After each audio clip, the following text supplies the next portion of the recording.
night, as he lay asleep on the floor of the ruined bunker, Travin heard the waves breaking along the shore of the lagoon like the sounds of giant aircraft warming up at the ends of the runways.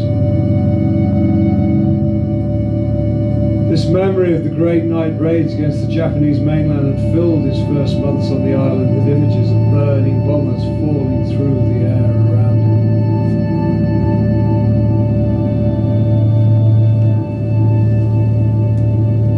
Later, with the attacks of Berry, the nightmare passed and the waves began to remind him of the deep Atlantic rollers on the beach at Dakar, where he had been born, and of watching from the window in the evenings for his parents to drive home along the Corniche road from the airport.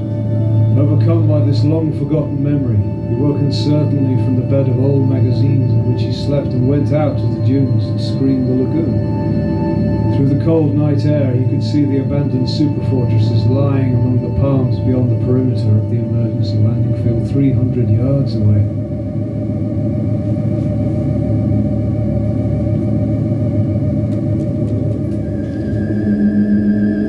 Travin walked through the dark sand, already forgetting where the shore lay, although the atoll was little more than half a mile in width.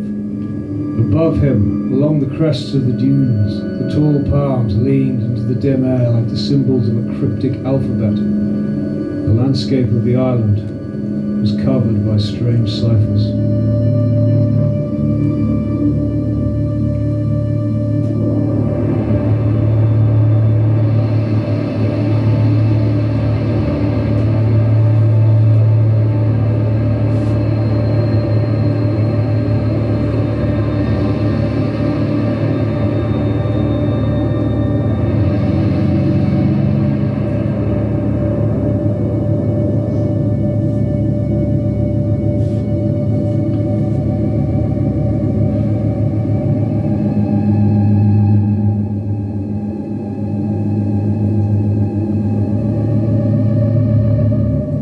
This island is a state of mind, Osborne, one of the scientists working in the old submarine pens, was later to remark to Travin. The truth of this became obvious to Travin within 2 or 3 weeks of his arrival. Despite the sand and a few anemic palms, the entire landscape of the island was synthetic, a man-made artifact with all the associations of a vast system of derelict concrete motorways. Since the moratorium on atomic tests, the island had been abandoned by the Atomic Energy Commission, and the wilderness of weapons, isles, towers and blockhouses ruled out any attempt to return it to its natural state. There were also stronger unconscious motives, Travin recognized. The primitive man felt the need to assimilate events in the external world to his own psyche. The 20th century man had reversed this process. By this Cartesian yardstick, the island at least existed, in a sense true, of few other places. But apart from a few scientific workers, no one yet felt any need to visit the former testing ground. The naval patrol boat anchored in the lagoon had been withdrawn 3 years before Travin's arrival. Its ruined presence and the associations of the island with the period of the Cold War, what Travin had christened the Pre-Third, were profoundly depressing him. An Auschwitz of the soul whose mausoleums contain the mass graves of the still undead. With the Russo-American détente, this nightmarish chapter of history had been gladly forgotten.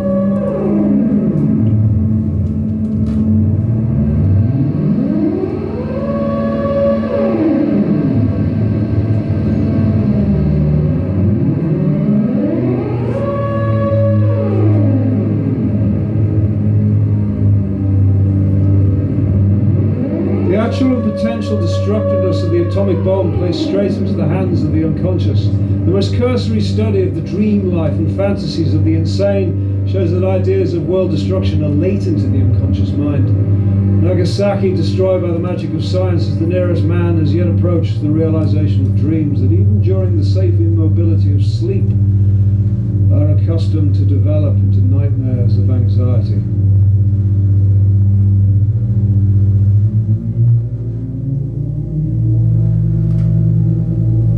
Pre-Third.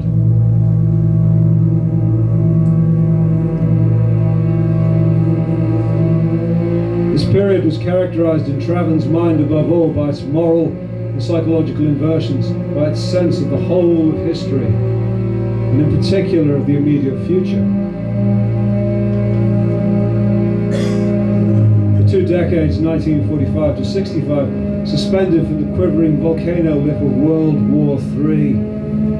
Even the death of his wife and 6-year-old son in a motor accident seemed only part of this immense synthesis of the historical and psychic zero. The frantic highways where each morning they met their deaths, the advanced causeways to the global Armageddon.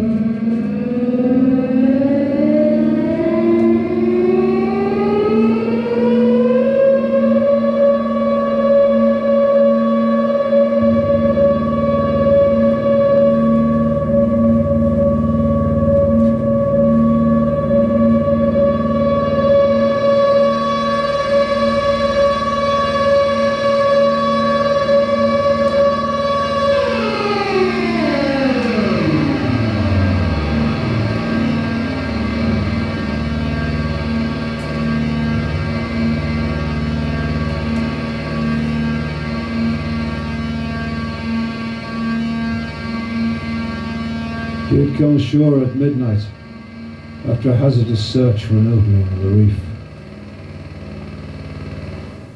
The small motorboat he had hired from an Australian pearl diver at Charlotte Island subsided into the shallows, its hull torn by the sharp coral. Exhausted, Travan walked through the darkness among the dunes where the dim outlines of the bunkers and concrete towers loomed between the palms. Travan soon realized that however random the block houses and towers might seem, their common focus dominated the landscape and gave it a unique perspective. As he noticed when he sat down to rest by the window slit of one of the bunkers, all these observation posts occupied positions on a series of concentric perimeters, moving in tightening arcs towards the inmost sanctuary. This ultimate circle, below ground zero, remained hidden beyond a line of dunes a quarter of a mile to the west.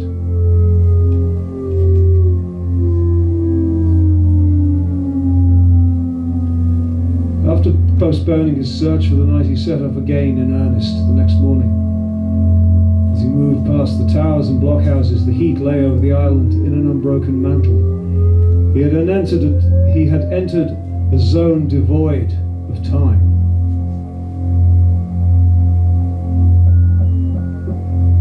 Only narrowing perimeters warned him that he was crossing the inner field of the fire table. He climbed the ridge which marked the furthest point in his previous exploration of the island. From the plain below it, the recording towers rose into the air like obelisks. Travan walked down towards them. On their grey walls were the faint outlines of human forms and stylized poses. The flash shadows of the target community burned into the cement. Here and there, where the concrete apron had cracked, a line of palms hung in the motionless air. The target lakes were smaller, filled with the broken bodies of plastic models. Most of them lay in the inoffensive domestic postures into which they had been placed before their tests. Beyond the furthest line of dunes where the camera towers began to turn and face him were the tops of what seemed to be a herd of square-backed elephants. They were drawn up in precise ranks in a hollow that formed a shallow corral, the sunlight reflecting off their backs. Travan advanced towards them, limping on his cut foot. On either side of him, the loosening sand had excavated the dunes. Several of the blockhouses tilted on their sides. This plain of bunkers stretched for some quarter of a mile.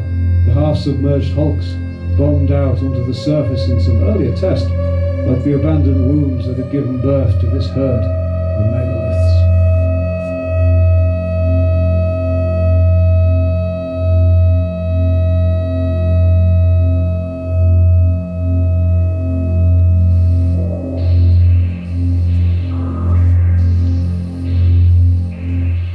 To grasp something of the vast number and oppressive size of the blocks and of their impact upon Travan, one must try to visualize sitting in the shade of one of these concrete monsters, or walking about in the center of this enormous labyrinth that extended across the central table of the island.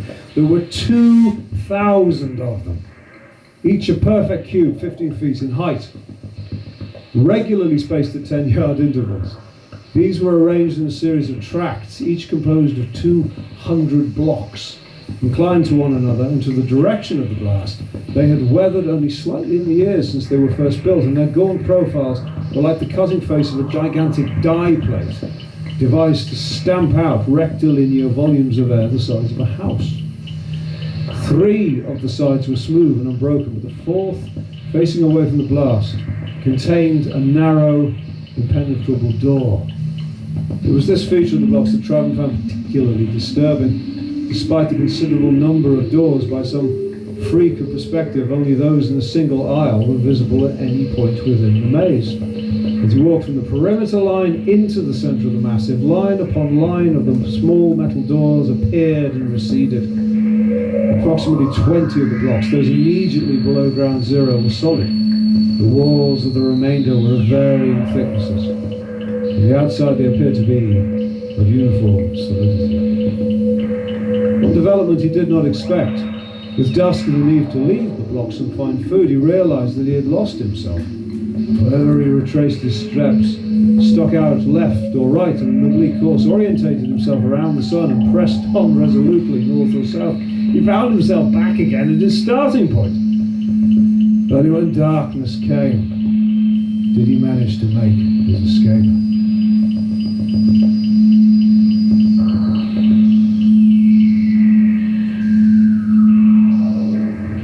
August 6th. Found the man Traven.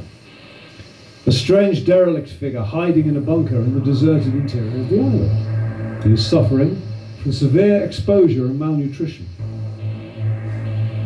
but is unaware of this, or for that matter, of any other events in the world around him.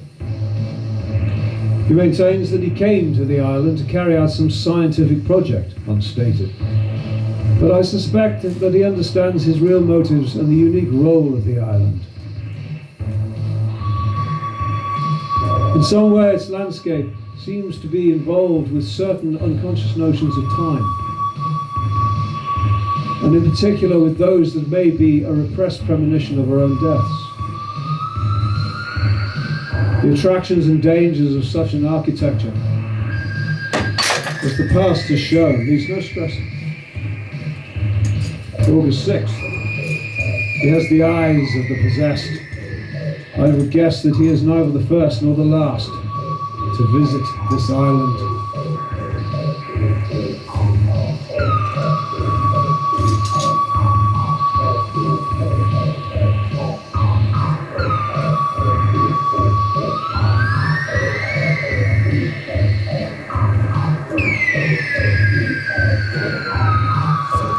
Who are you? Do you realize you're on your last legs? Traven, I've had some sort of accident. I'm glad you flew over. I'm sure you are. But why didn't you use our radio telephone? Anyway, we'll call the Navy and have you picked up. No! Traven sat up on one elbow and felt weakly in his hip pockets. I have a pass somewhere. I'm carrying out research. Into what? The question assumed a complex understanding of Traven's motives. He lay in the shade under the lee of the bunker and drank weakly from the canteen as Dr. Osborne dressed his foot. You've also been stealing our stores. Traven shook his head. 50 yards away, the striped blue Cessna stood on the concrete apron like a brilliant dragonfly. I didn't realize you were coming back. You must be in a trance. The young woman sitting at the controls of the aircraft climbed out and walked over to them. She glanced at the grey bunkers and towers, seemed uninterested in the decrepit figure of Traven. Osborne spoke to her, and after a downward glance at Traven, she went back to the aircraft. As she turned, Traven rose involuntarily, recognizing the child in the photograph he had pinned to the wall of the bunker. And he remembered that the magazine could not have been more than 4 or 5 years old. The engine of the aircraft started. As Traven watched, it turned on one of the roadways and took off into the wind. Later that afternoon, the young woman drove over to the blocks by the jeep and unloaded a small camp bed with a canvas awning.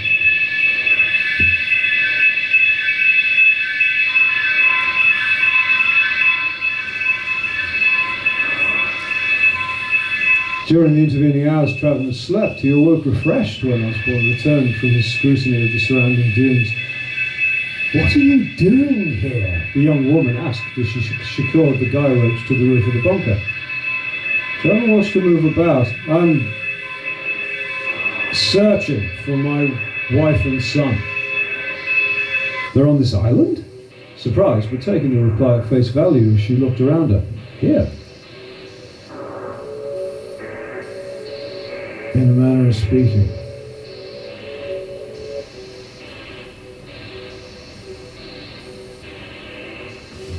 After inspecting the bunker, Osborne joined them. "The child in the photograph, is she your daughter?" Traven hesitated. "No, she's adopted me." Unable to make any sense of his replies, but accepting his assurances that he would leave the island, Osborne and the young woman drove back to their camp.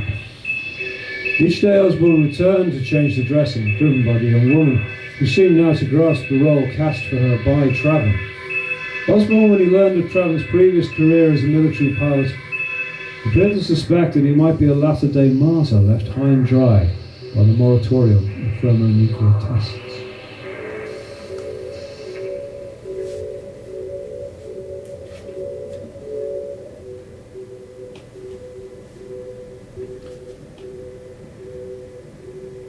On the day before they left, the young woman drove Traven over to the lakes where he had first arrived.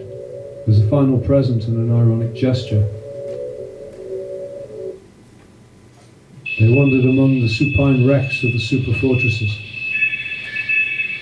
Traven lost sight of her, and for the next 10 minutes searched in and out of the dunes.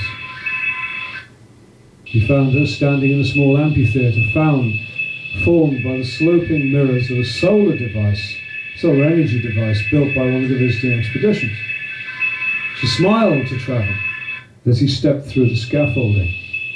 A dozen fragmented images of herself were reflected in broken panes. In some she was Sans head, in others multiples of her arms circled about her like the serpent limbs of a Hindu goddess.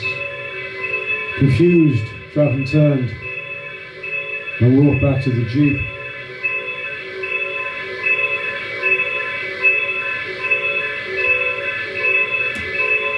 As they drove away, he recovered himself. He described his glimpses of his wife and son. "Their faces are always calm," he said. My son's particularly, though really he was always laughing. The only time his face was grave was when he was being born. Then he seemed millions of years old." The young woman nodded. "I hope you find them." As an afterthought, she added, "Dr. Osborne is going to tell the Navy that you're here. Hide somewhere." Traven thanked her. From the centre of the blocks he waved to her the following day when she flew away for the last time.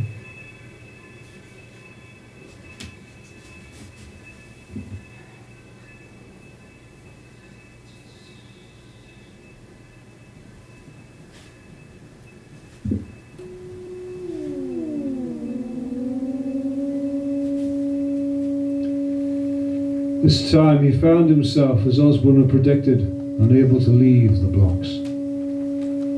Somewhere in the centre of the maze he sat with his back against one of the concrete flanks, his eyes raised to the sun.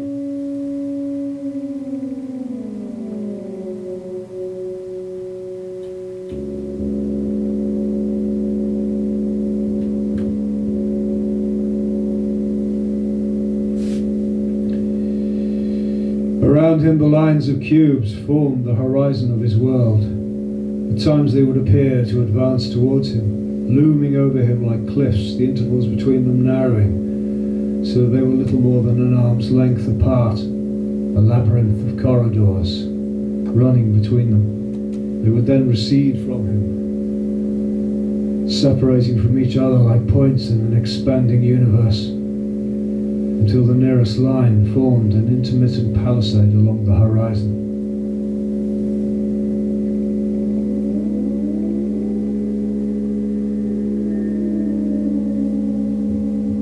Time had become quantum. For hours it would be noon. The shadows contained within the blocks, the heat reflected off the concrete floor. Abruptly he would find that it was early afternoon or evening. The shadows everywhere like pointing fingers. Goodbye, Anawatuk. Somewhere there was a flicker of light as if one of the blocks, like a counter on an abacus, had been plucked away. Goodbye, Los Alamos. Again a block seemed to vanish, the corridors around him remaining intact, but somewhere in his mind had appeared a small interval of neutral space. Goodbye, Hiroshima. Goodbye, Alamagordo. Goodbye, Moscow, London, Paris, New York. Shuttles flickered, the ripple of lost integers stopped, realizing the futility of this megathlon farewell. Such a leave-taking required him to fix his signature upon every one of the particles of the universe.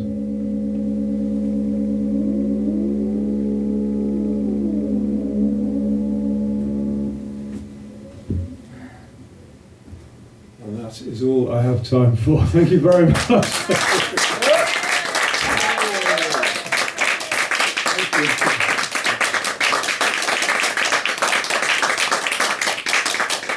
Wady, His